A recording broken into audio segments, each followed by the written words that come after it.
హరే శ్రీనివాస. మీ నరసింహదాస్. చాలా మంది దేవ మందిరాల్ని చూసినప్పుడు, దేవుణ్ణి చూసినప్పుడు చాలా మంది చాలా భక్తితో ఒకే ఒక్క చేత్తో గోవింద అని చెప్పి ఒక్క చేత్తో నమస్కారం చేయడాన్ని మనం చూసాం.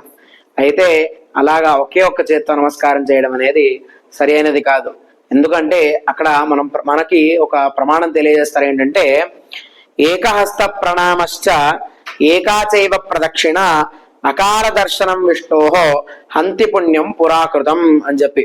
అంటే ఒకే ఒక్క చేత్తో దేవుడికి ప్రణామం చేస్తే, అంటే నమస్కారం చేస్తే, అలాగే ఒకే ఒక్క ప్రదక్షిణను దేవుడి దగ్గర చేస్తే, అలాగే దేవుని యొక్క దర్శనాన్ని ఏదో అర్ధరాత్రిలో చేసుకుంటే అది మనం పూర్వంలో చేసుకున్నటువంటి పుణ్యానందింటినీ కూడా హరిస్తుంది అని చెప్పి మనకు తెలియజేస్తారు.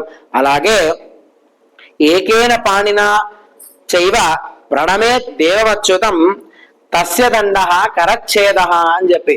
అంటే ఎవరైతే ఒకే ఒక్క చేత్తో ఇలాగ నమస్కారం చేస్తారో దేవుడికి, వాడికి పనిష్మెంట్ ఏంటి అంటే చెప్తారు కరచ్ఛేద అని చెప్పి.